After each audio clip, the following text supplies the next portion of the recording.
जब लोकसभा राज्यसभा में 12-12 घंटे चर्चा होने के बाद अगर वो दोनों सदनों से वक्फ संशोधन विधेयक कानून पारित हो गया और महामहिम राष्ट्रपति द्रौपदी मुर्मू का उन्होंने मंजूरी दे दिया, तो अब वो कानून बन गया, लॉ ऑफ द लैंड बन गया है।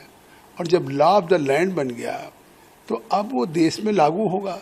लेकिन जम्मू कश्मीर में जिस तरीके से कल उस बिल की कॉपी को फाड़ा और आज जम्मू कश्मीर में हंगामा कर रहे हैं, मतलब एनसी के लोग, पीडीपी के लोग, मतलब भाजपा के विधायकों से हाथापाई कर रहे हैं, तो ये तो हिंसा है, ये तो एक तरह से अनकॉन्स्टिट्यूशनल काम हो रहा है।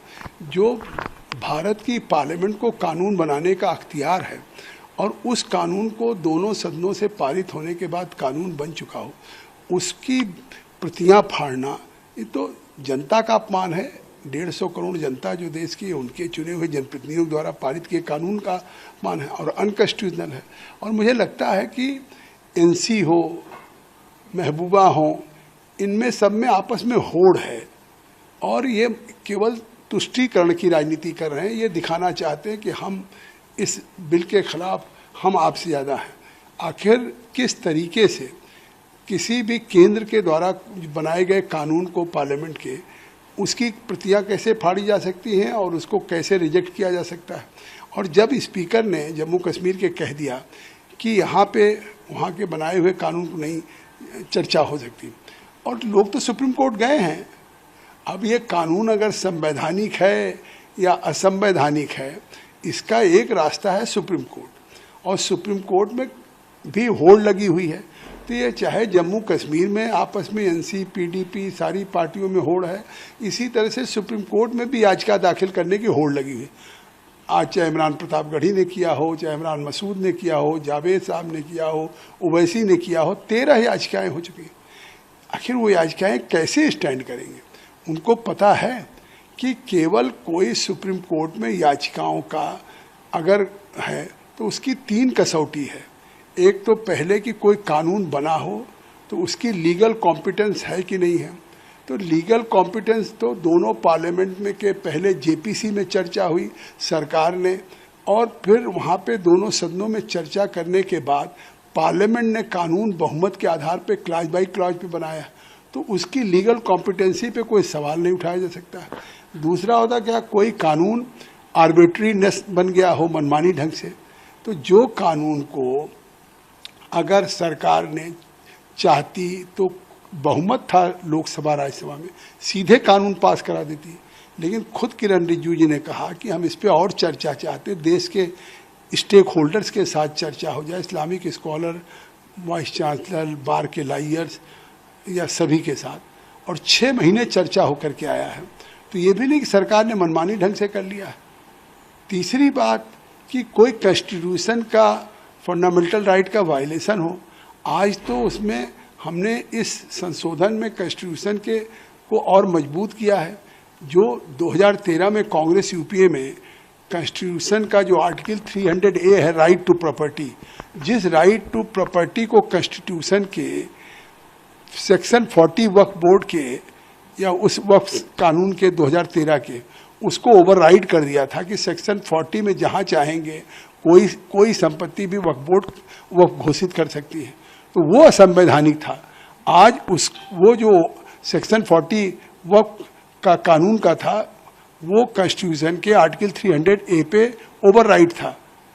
उसको हमने आज सेक्शन 40 को डिलीट किया है और article 300A right to property को रिस्टोर किया है।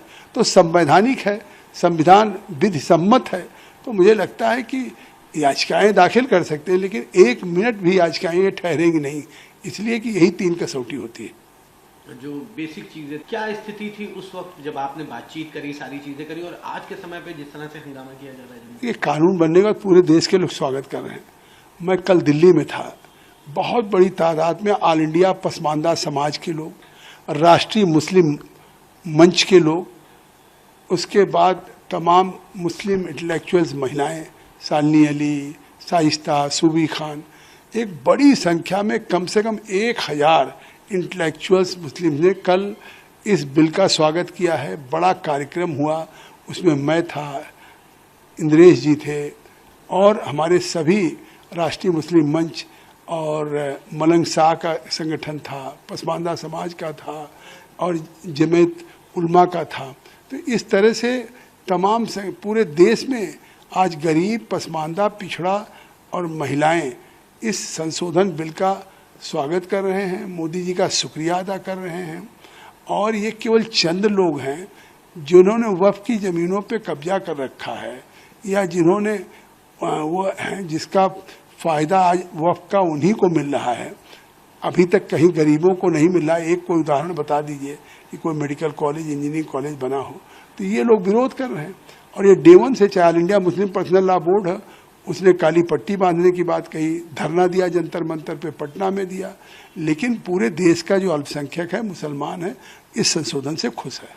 मतलब ये जो विधानसभा के अंदर बैठ के हंगामा कर रहे हैं, सिर्फ यही कुछ चुनिंदा लोग हैं जो इसके खिलाफ बात कर रहे हैं, जो एक्चुअल जो इसके लाभार्थी हैं वो बेहद खुश हैं। देश में 550 डिस्ट्रिक्ट्स हैं। 550 डिस्ट्रिक्ट्स में आप देख रहे हैं कि इस संशोधन के बाद गरीब, पसमानदा, पिछड़ा या ख़वातीन सभी इसका स्वागत कर रहे हैं।